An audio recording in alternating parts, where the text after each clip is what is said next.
the situation in Gaza, it really feels like we're constantly hitting a wall, doesn't it? This devastating stalemate where any real progress just seems impossible. Absolutely. Yeah. And if you're trying to get your head around all the different angles, what's actually driving this, well, you're definitely not alone. It's such a layered crisis. Yeah. Political, humanitarian, even the efforts to actually help people are caught in the crossfire. It can feel overwhelming trying to piece it all together. So for this deep dive, we've really been digging into quite a range of sources. We've got news reports, obviously, giving us the latest developments. Then there are vital updates from the UN, some really heartbreaking statements from aid organizations actually on the ground. Yeah, those are tough to read. They really are. And we even looked at some online discussions, like on Reddit, just to get a glimpse into, how people are reacting more broadly. Right. And our goal here really is to try and look beyond the headlines, to understand the core issues. We want to break down this seemingly intractable political deadlock, really examine the desperate humanitarian situation as it's unfolding, and analyze why even getting basic essential aid to people has become such a battle. Okay, let's try and unpack this then, starting with the politics. Yeah.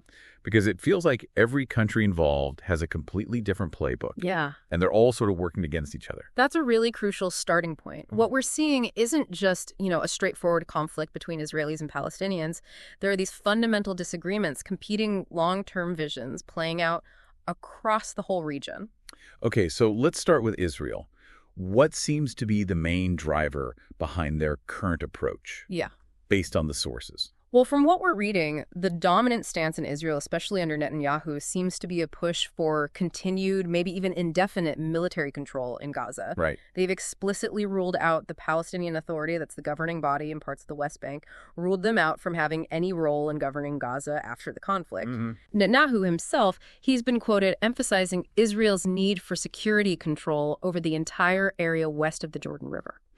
That perspective really limits the space for any kind of independent Palestinian governance, doesn't it? It does. And those stated aims of the war, dismantling Hamas and getting the hostages back, they still feel like they're in conflict somehow, like trying to do two opposite things at once. Exactly. That's a tension that comes through. And the current emphasis, it seems, is very much on dismantling Hamas as the primary goal. Right. And then you add another layer of complexity, which is the far-right factions within Netanyahu's coalition. Yeah. Our sources indicate they're actively pushing for policies that could see, significant numbers of Palestinians displaced. Wow. And even the complete dissolution of the Palestinian Authority itself. So these internal pressures are definitely shaping Israel's overall approach. Yeah, it paints a picture of a very entrenched position.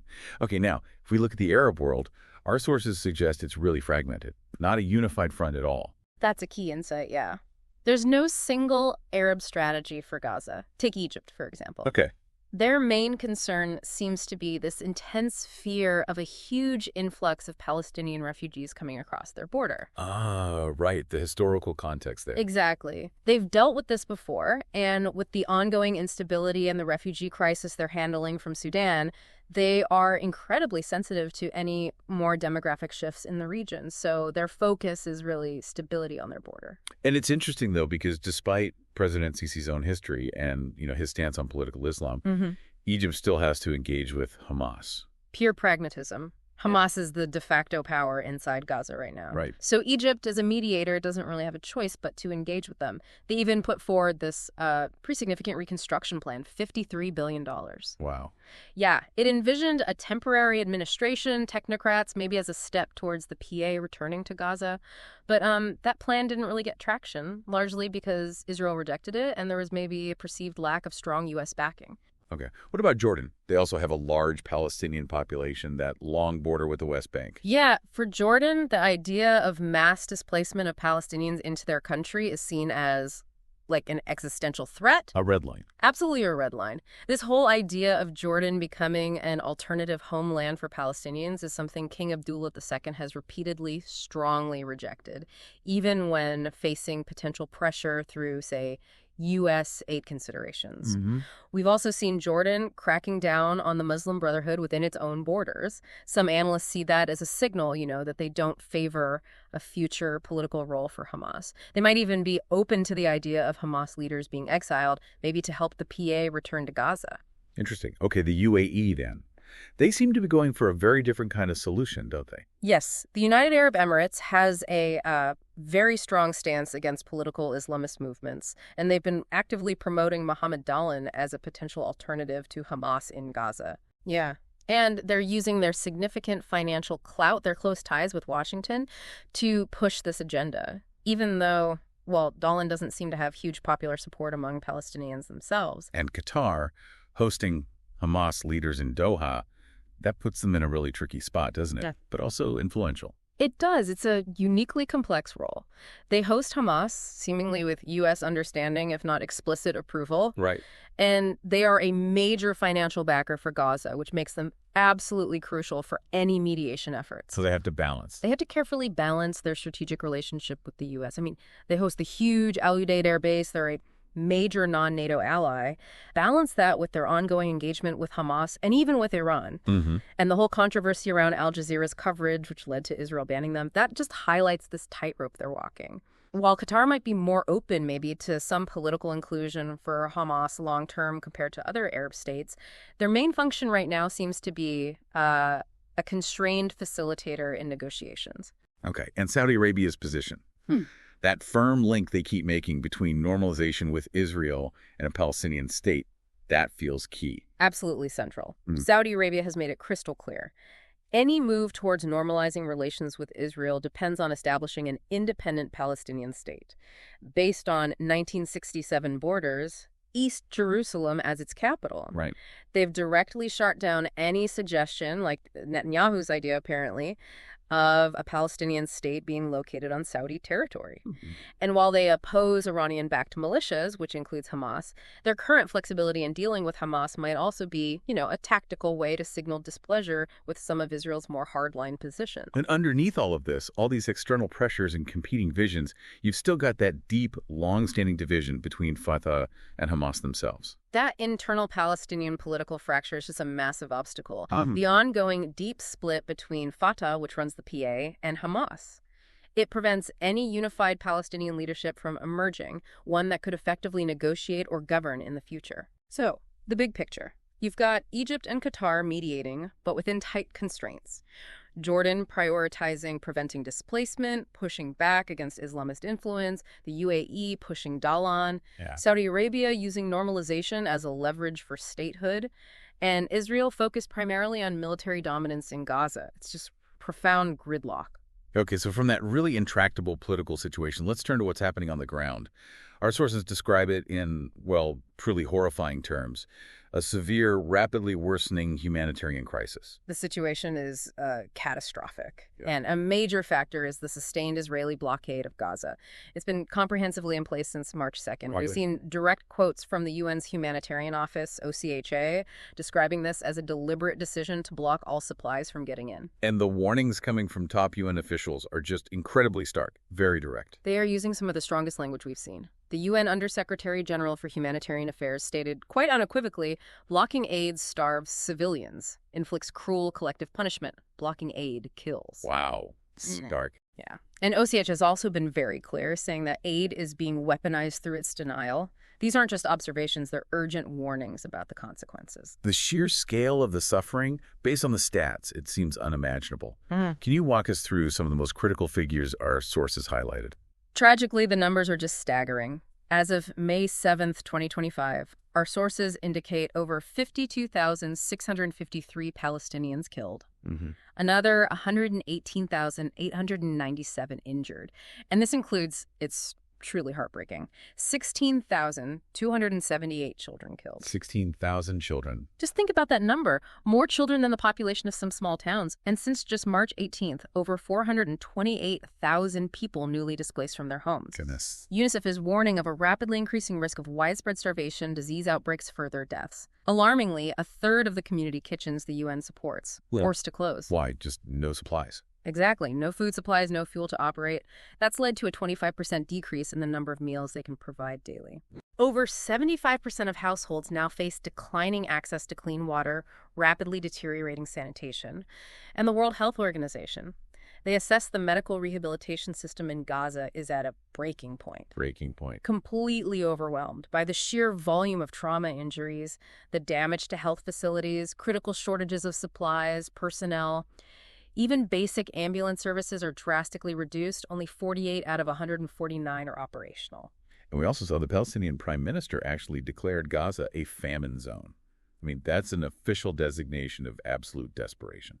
That declaration on May 7th, yeah, it's a clear sign of the catastrophic food situation. All of Gaza's subsidized bakeries closed, making basic bread unaffordable for many. Unbelievable. The price of flour has seen an astronomical increase. In some areas, 30 times higher than before. 30 times. Tragically, we are seeing more and more reports of deaths directly from starvation. At least 57 documented cases, mostly children, the elderly, and the sick. And the water and sanitation situation, that sounds like a perfect storm for disease outbreaks. Absolutely. 90% of households in Gaza now experiencing water insecurity. It's a mix of factors.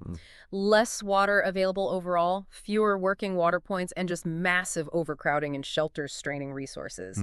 Sanitation infrastructure severely damaged, fewer functioning latrines, no cleaning supplies, extreme overcrowding. It's ripe for disease spread. Basic things like soap are scarce. Right. Many people are forced to rely on unregulated, potentially unsafe water from unofficial vendors. And the municipal water systems struggle too. Lack of maintenance, no fuel for pumps, damaged pipelines. It leads to widespread sewage overflows in residential areas. And the healthcare system, it was already fragile, wasn't it, before this current crisis? Now it seems completely collapsed. Collapse is, I think, a very accurate description. They're dealing with just an overwhelming number of trauma cases from the conflict, while the number of public hospitals able to treat trauma has actually decreased. Fewer hospitals. Yes. And access for international medical staff who could help. Significantly restricted. There's been a 40% increase in missions to deliver trauma and emergency care being denied access. Wow. Patients with chronic diseases are struggling for even basic treatment. The rehabilitation system for survivors with traumatic injuries is at its absolute breaking point. How so? Well, limited hospital beds for rehab, a severe lack of suitable home environments for recovery, critical shortages of trained rehab personnel.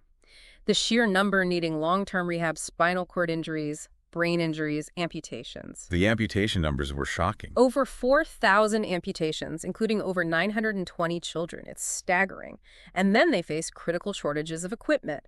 Wheelchairs, for instance, over 3,300 are apparently waiting at the border, unable to get in. Just at the border. Yeah.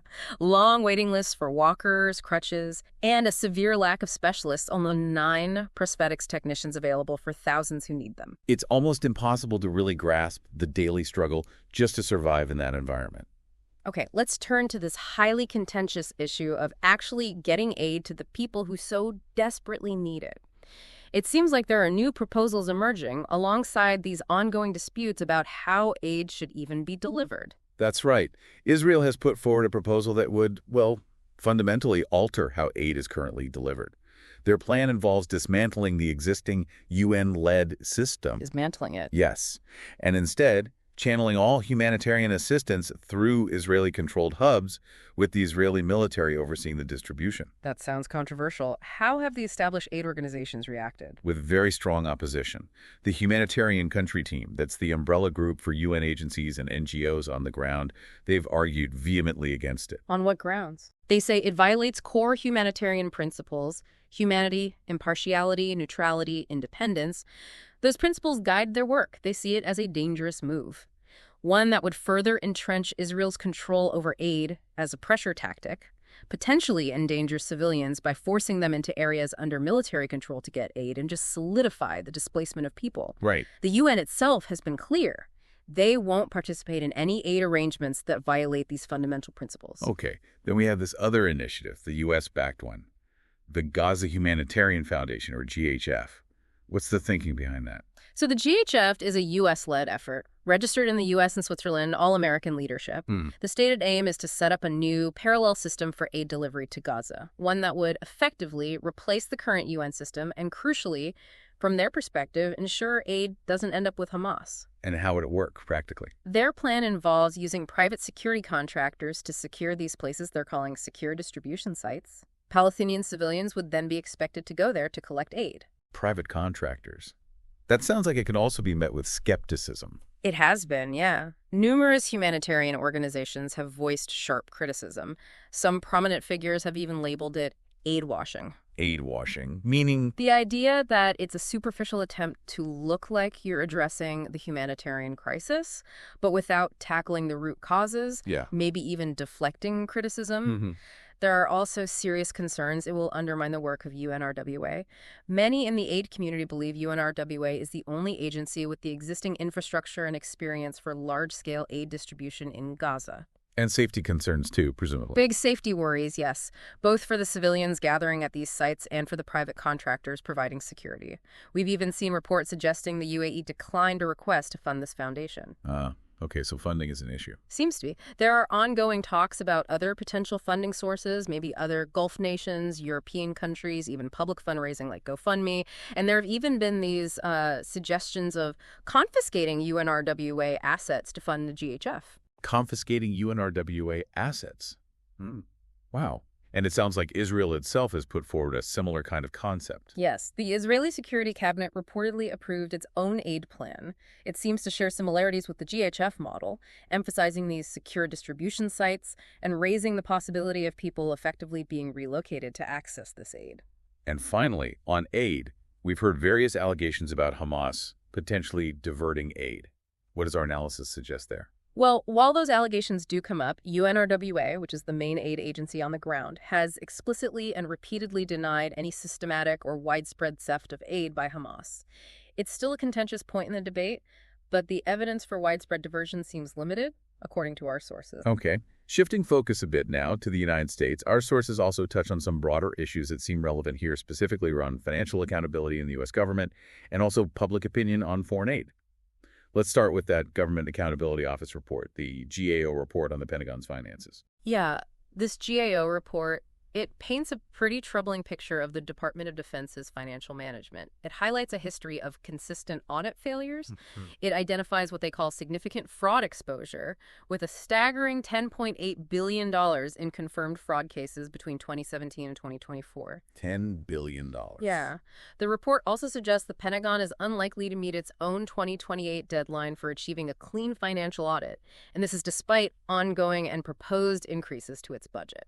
That certainly raises some serious questions about how effectively U.S. taxpayer money is being managed, especially in the context of, overseas involvement. Yeah. And what do our sources tell us about how the American public actually views foreign aid more generally?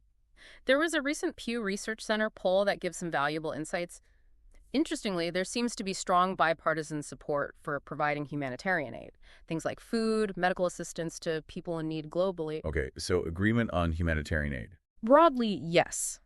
But when you get to other forms of aid, like economic development programs or initiatives promoting democracy, then you see more significant partisan divisions. Republicans generally express less support for those types. There's also a partisan split on military aid. Slight majority of Democrats in favor, Republicans more hesitant.